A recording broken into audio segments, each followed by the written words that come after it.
Welcome to another episode of the Engineering Leaders podcast series, where we are bringing together engineering leaders from various fields to understand the path of how a young aspiring engineer can succeed and build an exciting career ahead of them. So today, we take a small departure from the usual type of guests. Okay, today we actually have Ashvinder on the podcast here today.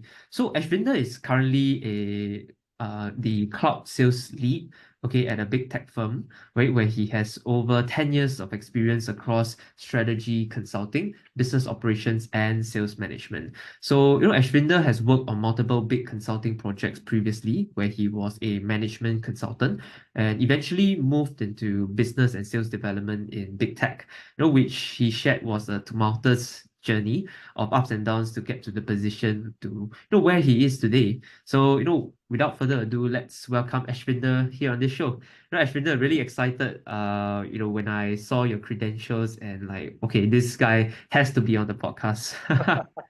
Thank you so much, Kenny. Very, very humbling that you uh, came through my profile and connected. Really grateful to be here and have the chance to share my story. All right, yeah, sure. Let's do that now. So, Ashvinder, let's get the ball rolling. Could you share a little bit more about yourself, what you're currently doing, and perhaps a little bit more about the work you are doing, managing the cloud sales team? Sure, Kenny. I'm originally from Kuala Lumpur, Malaysia. I think I've been in Mm. Singapore now for 6 years. But in that time in between, I have traveled around the world, lived in Australia for 6 years, where I did engineering, which we'll talk about later. In between that, in my management consulting days, I think we traveled the world meeting clients across East Africa, South Asia, and East Asia. And now I've been here in Singapore, working mainly in the tech sector, starting in sales operations, and continue now to leading a sales team. And speaking about the current role, I am currently a cloud sales lead at Google Cloud, supporting small businesses, helping them truly capture the power of cloud computing and all that we have to offer here at Google Cloud. So that's what I do currently. I manage a team of about 30 to 40 people, mix of business development reps, sales representative, and customer engineers. And we try to service customers across the whole of Asia Pacific and India. I see. And actually, I saw that you pursued a full-time MBA at Cambridge during 2016. How has further education overseas influenced your career the way it is today? Thanks, Kenny. I know looking at my resume, you might think like, how did this person end up in this current role? Starting off as an engineer, then consulting, and now in tech. And to be honest with you, that MBA really changed my life. I took a step in 2015 to start applying for business school, and any top schools I could try to get my hands around and work through the application process. And I got lucky that I got a scholarship to Cambridge to pursue my MBA in 2016, and that really changed my life. How specifically it changed my life? I think there's a few things. First is exposure. I met people from so many different backgrounds, different thought processes, different sectors of industry, from musicals, from theater, arts, technical rocket scientists, physicists, astronomers, and obviously the business professionals as well. So really mix of background that really helped me open my mind to different ways of thinking. The second thing is when you go to business school, I think especially if you go to top business schools around the world, it really helps you get your foot in the door. For me, being at Cambridge, that really helped me get my foot in the door, which previously I didn't even see happening. I never thought I would work in big tech. I never thought I would get a chance to work in Singapore. That was never in the plans. So that MBA really helped me get my foot in the door to give me an opportunity to prove myself that I could do it. And then lastly, it's probably the slightly boring stuff. Classrooms, learning the theoretical side of business, assignments. So that really helped me gain a bit more theoretical knowledge on the practicality of business acumen, strategy, marketing, operations, everything put together. So those are probably the three things that the MBA really helped me and get where I am today. Actually, Ashvinder, I have a curious question. I have some engineers that came up to me and they ask about, whether MBA is a worthwhile pursuit because it can be very expensive to apply for one. And with no guarantee of the actual ROI, they're not very sure whether it's a worthwhile pursuit in terms of a career development. So what are your thoughts on this? I would say that that's not untrue, and in some cases that could be the case, right? But here's my perspective and my own experience. Most of my family friends had the same thought, Kenny, like you mentioned. Even my dad had the same thought. But I was the thought like, let's aim for the stars. Let's aim for a good school that could help reduce the possibility of what you just mentioned, of not getting the ROI, right? Increase the possibility that I could get a scholarship. Increase the opportunities I have to go after jobs that previously I couldn't even think about applying just yet, right? So I think it really, if you really want to pursue an MBA, my advice is aim for the stars, apply to the best schools, give it all during your application process, the research, the preparation, the tests that you have to take, and I think you will find that the ROI is there. And then lastly, I think some people, what I've seen, and maybe this is where the comment is coming from, they think an MBA or generally even a master's degree from really good school will set you up for success your entire life. It does not. It opens the door for you. It gets your foot in the door. After that, you have to prove yourself. And then the ROI comes from hard work that you will do in your first year after out of MBA, the second year out of your MBA, the third year out of your MBA. It doesn't come overnight. And the MBA doesn't guarantee that success. It gets you gets your foot into the door much easier. But after that, it's on you. It's your hard work and your dedication and learning that will get you that increased ROI more and more later on. So that's kind of my thoughts on that, Kenny. Okay, and I saw that you also studied, you previously mentioned that you studied chemical engineering back in Australia, but it seems like your career actually took a really different trajectory. Became a consultant and eventually becoming a part of a tech sales team. So, could you share with the audience what the journey was like? Yeah, I can. This brings me back to when I was 17. Uh, I come from a very, very middle class family, I think. Um, and our goal was either, hey, son, being the eldest son as well, you're either going to do engineering or medicine. Those are the two options. So I had to decide. I had to decide one or the other. There was not much choice in the matter, really. So I choose engineering. I thought, okay, I'm not really good with blood. I'm not really good. I would get really sad when I see people who are sick and try to help them. So the engineering, I thought, okay, I'm good at maths. I like chemistry. Let me try that out. Turns out that's not all what engineering is. Engineering is probably a really hard degree to pursue, and it turns out I wasn't very good at it. I wasn't really happy doing the work that I was doing, and I wanted something different. And I think a lot of people that go through this journey have that realization that, oh, maybe this isn't something that I want to do. I want to try something different. And I was just lucky that I found that out earlier in my career, about almost 10, 11 years ago now, where then I pivoted into management consulting. Um, and then from management consulting, going to business school, I knew I wanted to get a foot in the door in the tech sector.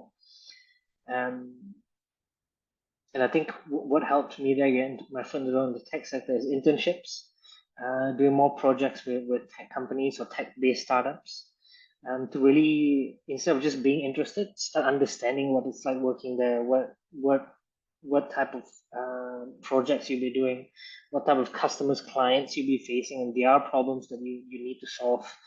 Um, And the engineering knowledge did really help do that, right? Even now, I look back at the skills I learned as an engineer, my analytical skills, comfort with data, comfort with math, comfort with being curious and questioning everything from the bottom up. Guess I think really that skills is crossing over even till today. So yeah, that I think is kind of my journey in short form. Tried out being an engineer, didn't really work. Loved being a management consultant, and then use internships and the MBA to pivot into tech. Well, seems I mean it seems like it's a very long journey for you as well. I don't think it's necessarily the easiest thing to pivot towards the new industry. There's always the idea of like a sunk cost fallacy. Actually there are a lot of engineers that say, oh, I studied like engineering for 4 years, and like if I don't do that path, then I will have wasted my degree. But that couldn't be further from the truth also. Yeah. But you did mention that it was a tumultuous journey for you. I don't think it's been the easiest. So could you share perhaps a little bit more about that? And mm, Yeah. Kenny, this is probably the most painful part of the podcast. But I think you come to realize when you are not happy, you're not kind of finding joy in what you do on an everyday basis, things becomes harder. You start dragging your feet, and motivation is very hard to come by. So when I was in engineering school, I almost failed. Every class I was just getting by. Sometimes I've even failed and had to retake that class. So instead of graduating in 4 years, it took me 5 years to graduate, and that was painful, both from a personal side, but also from a financial side, because it's not cheap going to engineering school. Right? So I'm glad I had the support to help me through those tough times, and I learned some important lessons as well. Right, never giving up. I had to finish what I started, but understanding that my time is precious, and knowing what I want and having a plan after graduating to really go and pursue something that I would be interested in, regardless of what people say about sunken cost fallacy or not using your degree to your full advantage. My goal is to make sure that I use my time preciously to do things that I want to do, making the decisions for myself and trying things out. Uh, and I think that experience of failing gave me the character building I needed at that age, and I'm all the better for it now. yeah, but perhaps maybe you could share with me a little bit more about you know, what would you say is the biggest impactful moment and that realization that you really have to change your life for the better uh, during the time when you were in university. Yeah, I think for me, it's probably when I almost had to get kicked out of school because I was failing too many classes. I wasn't very good at the subjects. I didn't pay too much attention because I just felt I didn't understand anything. And I think let's call it the light bulb moment for me came when um, I wanted to do better for myself. I wanted to be sure that I could provide for the future that I wanted. Um, I have plans to be a family man. I have plans to raise a family here. So I knew doing better for myself means I'm securing a future, and I had to do that right for myself and my future. Not giving up, giving my best, even at the hardest times, even the things that I don't like. That's character building right there. I think that was the light bulb moment for me, like making sure I do better for myself and secure the future I need, rather than looking at it as something that I don't want to do or don't like to do. I get that motivation to make sure that I need to do this to secure a future for myself and do better for me and my future. Hopefully that helps, Kenny. I don't know whether that's the answer you're looking for, but that was the light bulb moment for me. I see. I mean, it does, and Actually, quite funnily enough, although I didn't repeat a year in university, but there was one time, back when I was in university that I almost failed a core module. Right, it was quite a scary thing, and I was prepared to stay back for another year. Um, and actually after the incident, I had that realization as well with you, for you as well. I was like, what am I even doing? And my parents actually paid, or at least helping me a lot with the school bills, and I'm not being serious about it. So actually that reframed my mind as to, just the feeling of gratitude, and just being very appreciative of the opportunities to be studying here, when many people out in the world couldn't have the opportunity. So yeah, I guess that was my light bulb moment, and the way that I treat things seriously now. Yeah.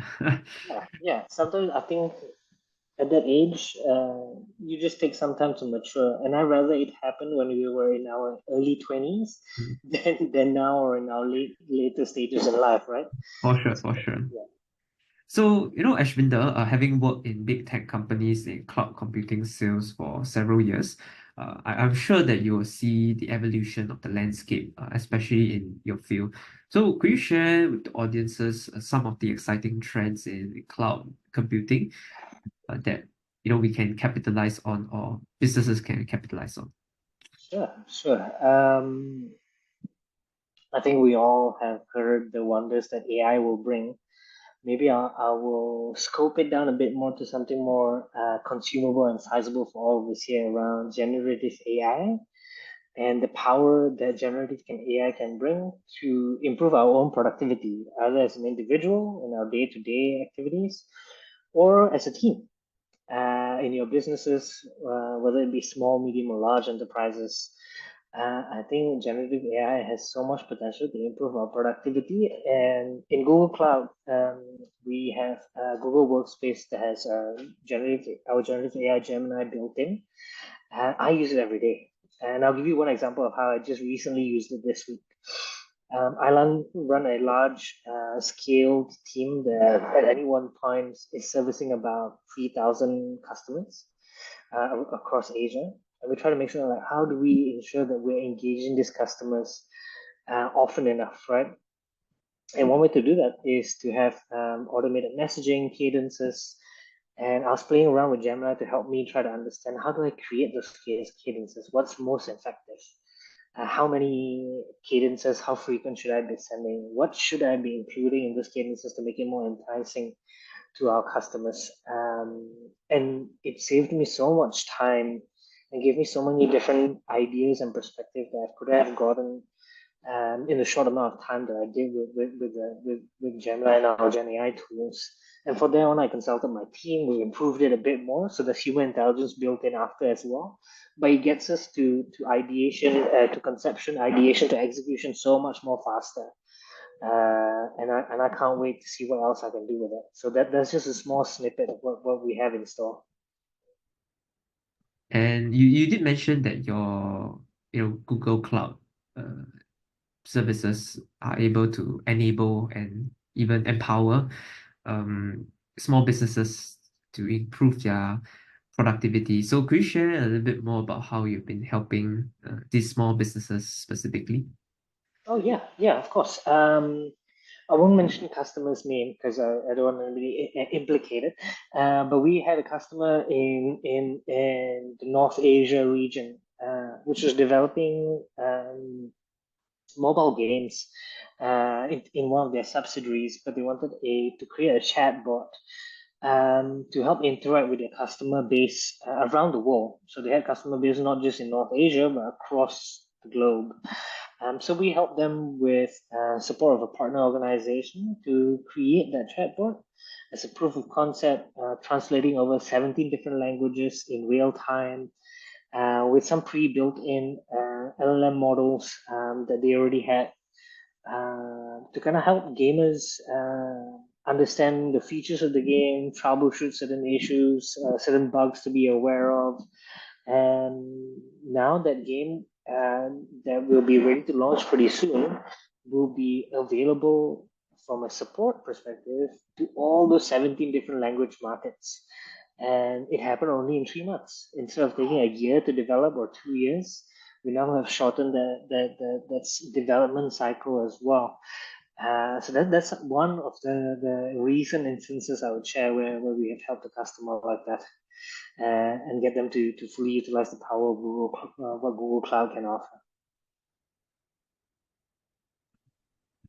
Ashvinder, I'm also curious to find out how you've been managing your sales team so far. Uh, what are the core leadership principles you believe in to build a high-performing team?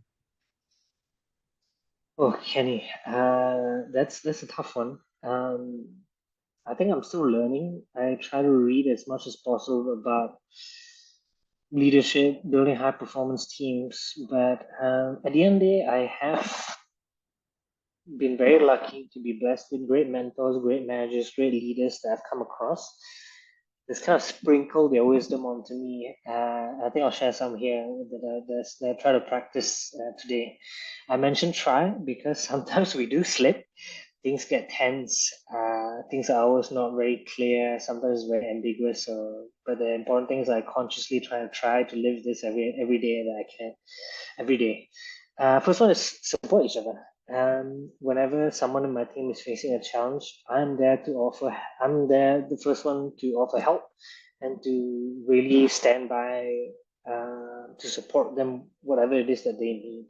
I try to qualify the ask and make sure that when I'm committed to help, I see it till the end. So that's number one. Just make sure you support your team, understand what they need. Second one is in a team, some people have different strengths, some people have different needs. I have a rep, a teammate of mine.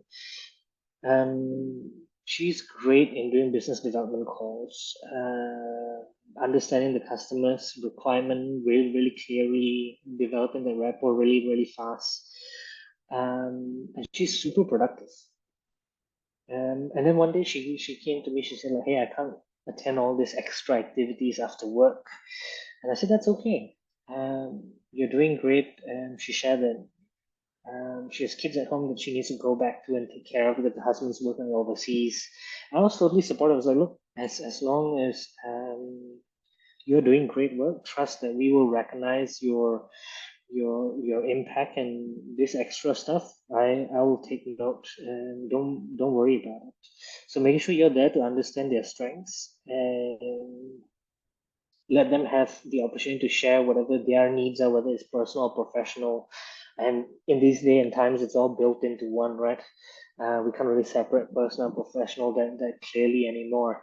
So as a manager, I make sure I try to support that as much as possible, their needs, and try to incorporate that into the team's structure, culture.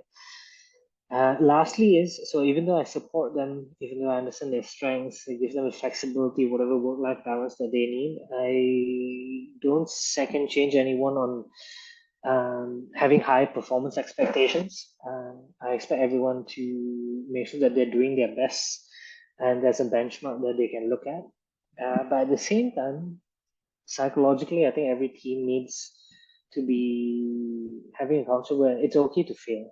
And it's okay to feel safe. You've tried something, it didn't work. That's okay. Let's take lessons back. Let's reiterate and try again. And that's probably the last and probably most important thing that I would say that I try to build. Make sure everyone's aware of the high expectations, but knowing that it's okay to fail as long as we try things out, learn from them, and reiterate after. So that's kind of the three principles, Kenny. Sorry to be a bit long-winded there, but we just support each other, understand every member's strengths and work-life balances need, and lastly, driving performance, high performance, but create at the same time creating a safe space to fail. Oh, sounds. I'm pretty sure those under you will be very happy to have you as a mentor figure, lah, nurturing.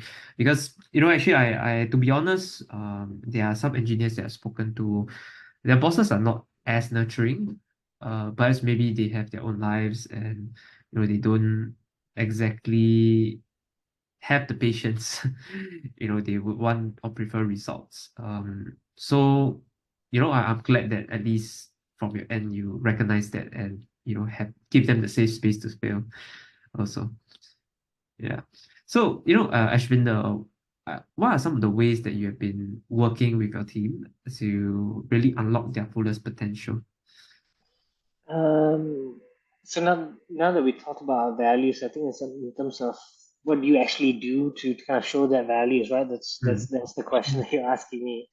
I try to make one-on-one time, and in those one-on-one times, sometimes it's discussing projects or work that's at hand, understand the challenges that they are going through. Sometimes I'm sharing my challenges as well, right? Being vulnerable and sharing what you're going through, I think also helps your team understand the overall big picture challenge that's at hand. So that's probably number one, like making sure you have dedicated one-on-one time with all levels of the team, sometimes weekly, bi-weekly, or at least monthly. Second one, I think I mentioned that before, is make sure when you're saying you're supporting them, you follow through with the help wanted. It could be as easy from a sales perspective as to get that deal closed with them, right? Whether you need a signature from someone, getting that discount approval that you need from someone higher up. So really walking the talk, so to speak, and getting them the help they want and seeing it through with them. And then lastly is giving recognition early and clearly. I learned a long time ago the power of when you're in a room full of people having your all hands or team huddles or team meetings, when you see someone has done great work, don't wait to give recognition. Do it then. Call them out. Share with the entire team how this person had done great work, the steps they took to achieve that success.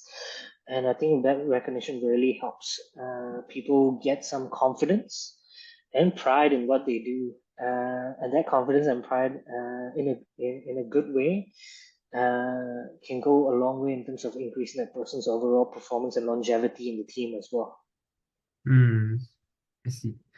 And I know of some engineers who don't really want to keep working at engineering all their lives, and eventually want to pivot towards becoming a sales engineer and more business development kind of roles. So, do you have specific advice for these engineers who are looking to transition into such role? Yeah, yeah, thanks, Kenny. I think on that question, the good news is you have now, and I'm speaking to the sales engineers who are asking this question, you have now realized that it's not for you. So that's number one. The realization is step number one. Sometimes people get so comfortable and content that they don't even realize. So that realization is step number one. So congrats on you. Number two is acknowledging that, okay, I need to do something about this. Mm, And number three is creating an action plan. Look, as engineers, at the end of the day, we need to create processes, execute operations. So we know that we need an action plan, right? We know we need that process. So what does that process look like? How many years will it take me? Plan it out. And it could be studying it out internally within the company, exploring roles or side projects that is not necessarily engineering specific, whether it could be working on a technical pre-sales plan with a pre-sales team, whether it could be on marketing the product from the pricing right down to the features that needs to be presented to our customers, and engineers can play a role there, right? So there's opportunities for you to explore where you can lend a hand internally to start incepting the idea and really exposing yourself on non-engineering roles. As part of the action plan is also start looking externally. Build a bridge to your next role. Now you've done those side projects internally. Maybe you like marketing. All right. How do I bridge from what I am doing now to get to that marketing role that I think I'd be well suited for? Is it a course I need to do? Is it an MBA?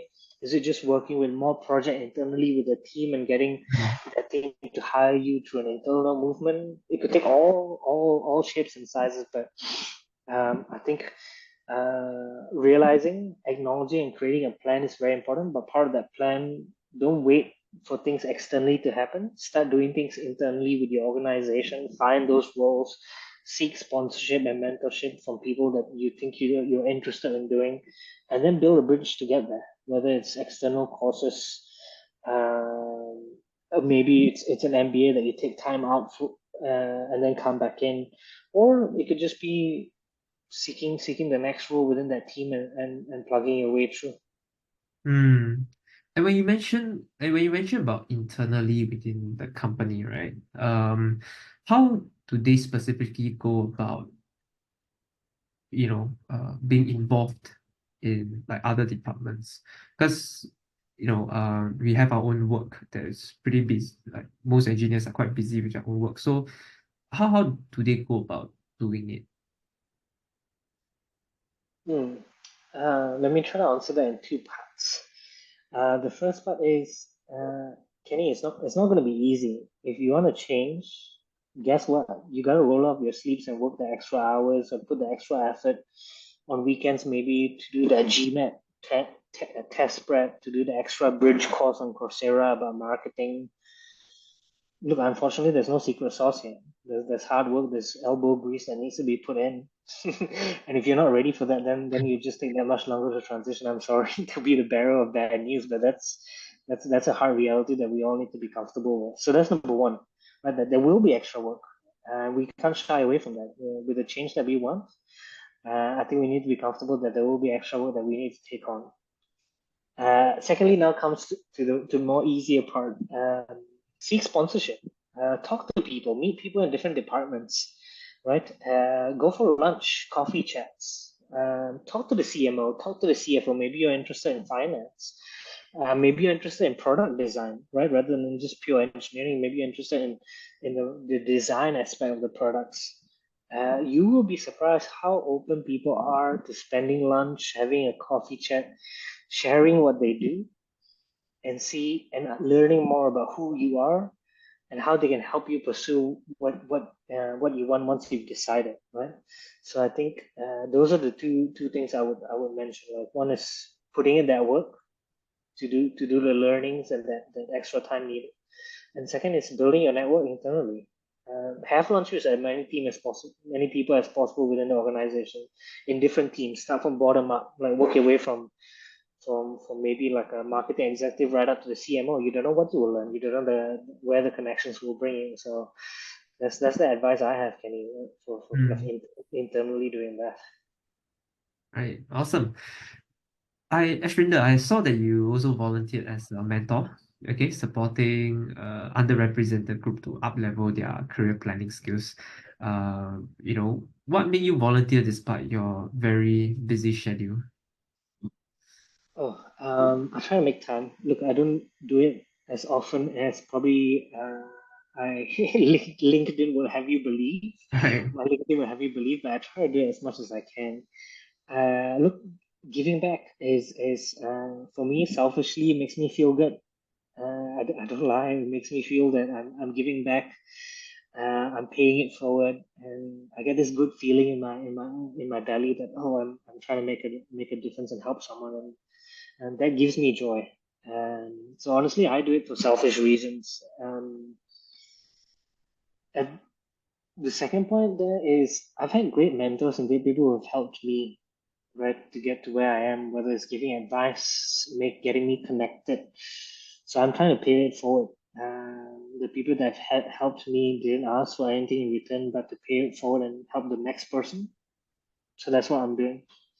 Uh, Mm. as and when I have free time and I know I can and try to support, especially underrepresented groups, I try to do that. Mm.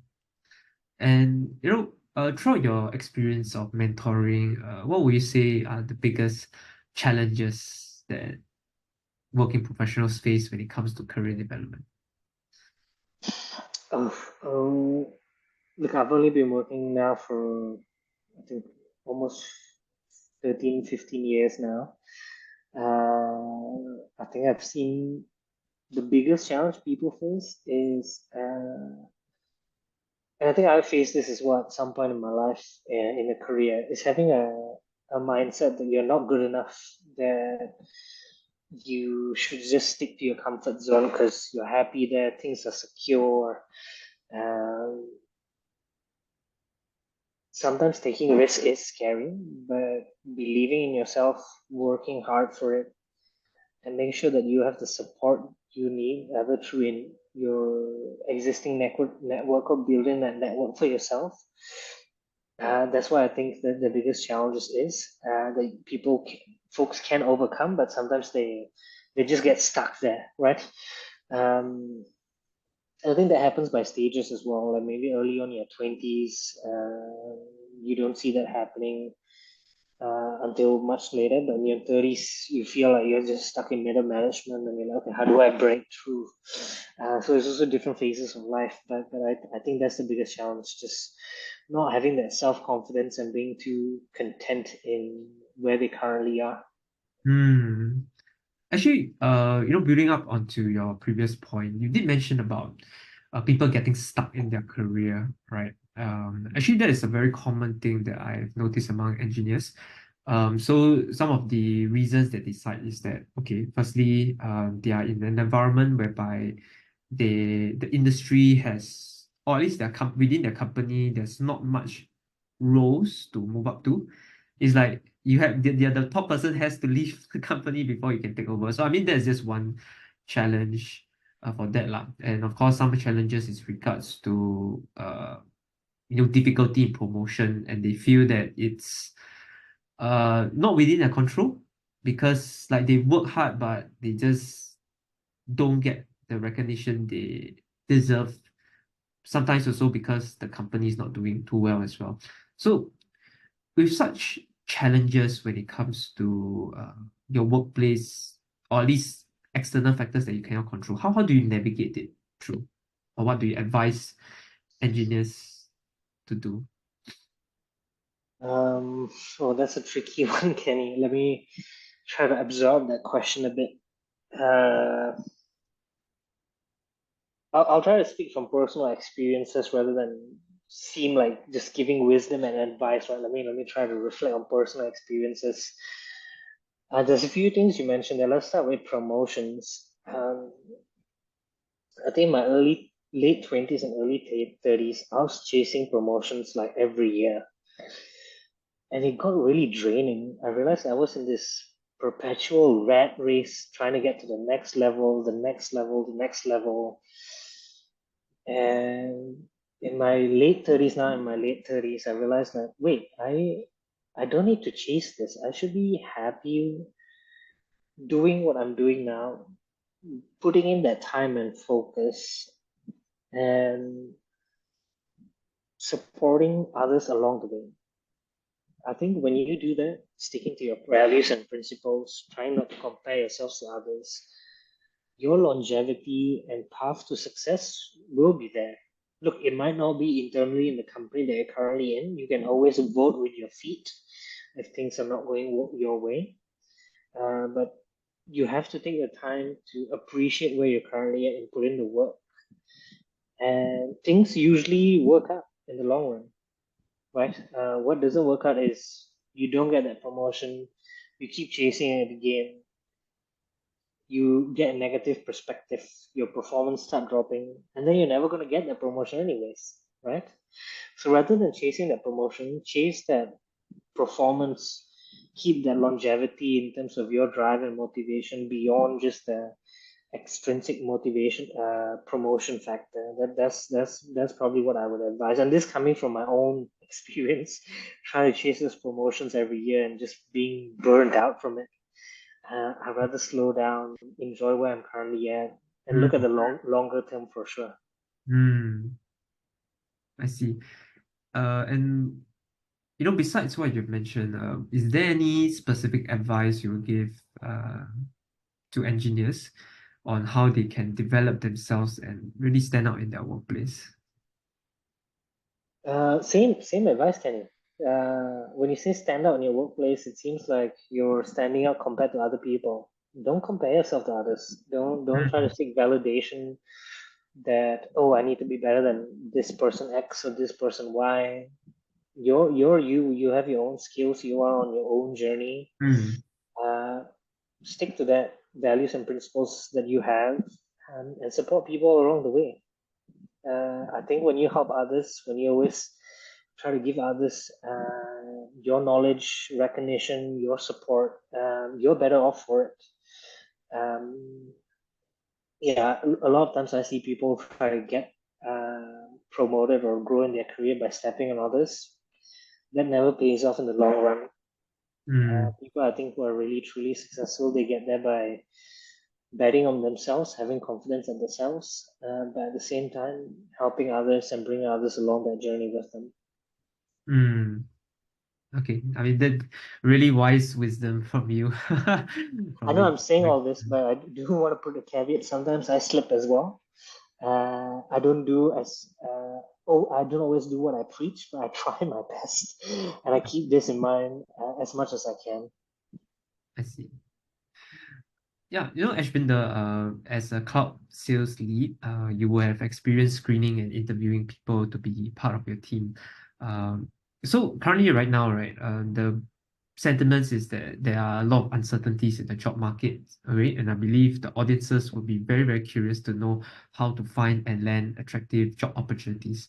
So, one of the biggest challenges is that engineers face is that their resume is often not seen because there's so many applications that go to them and they always send out resumes but never get a reply back. So based on your own experience, could you share with the audiences what are some of the resume tips you would do to, to be less likely ignored by hiring managers and organizations?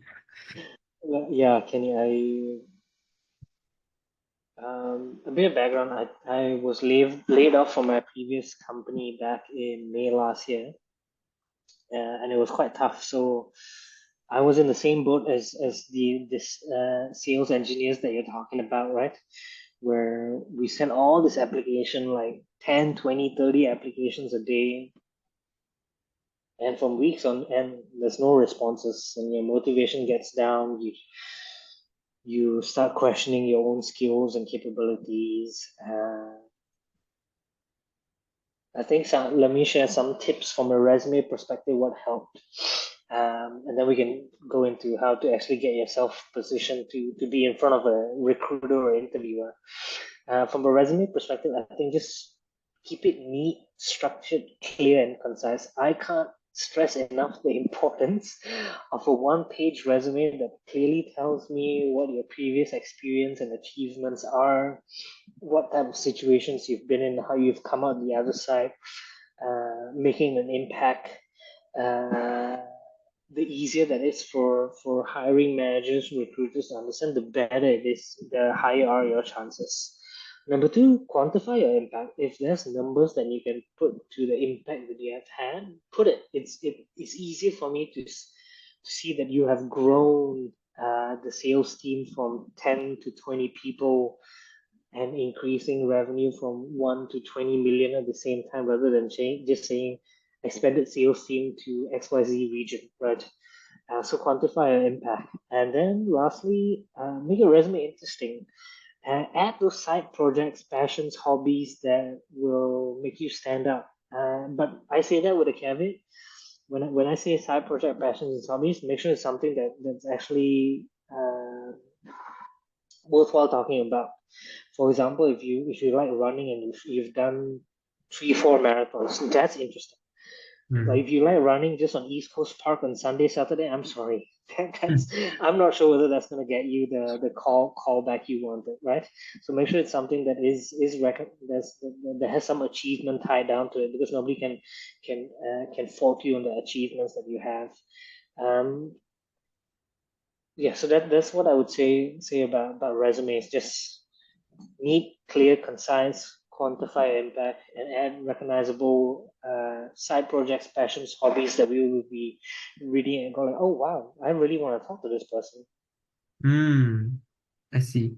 Actually, no, a while ago, there's another engineering leader told me that the way that he also get connected, okay, or get seen is two means.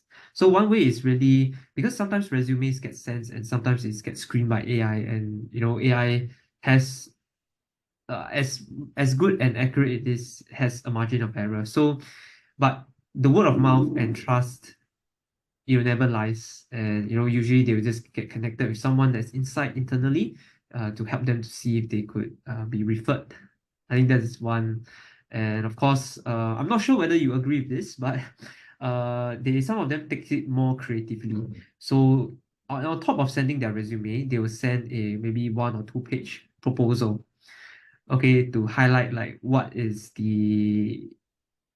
or at least what they understand about the company and how their skills, right, will help the company create results. Yeah, so I find it very creative, but I'm not sure whether that really works out effectively for most companies. I think it depends case on case, Kenny. Look, if it's a startup and you can have the CEOs or recruiters time because there's not many applications, then maybe that will work. Maybe they need those ideas and extra additional information. But if you're talking about a large enterprise who's probably the recruiter screening 1,000 resumes, they need something that they can work with and really get you to the next stage as fast as possible and not slow them down. Mm, So I would say take it case by case. Know the audience that's going to be reading what you're sending out. I Right. see. What I see people do really often, and I've been guilty of this before as well.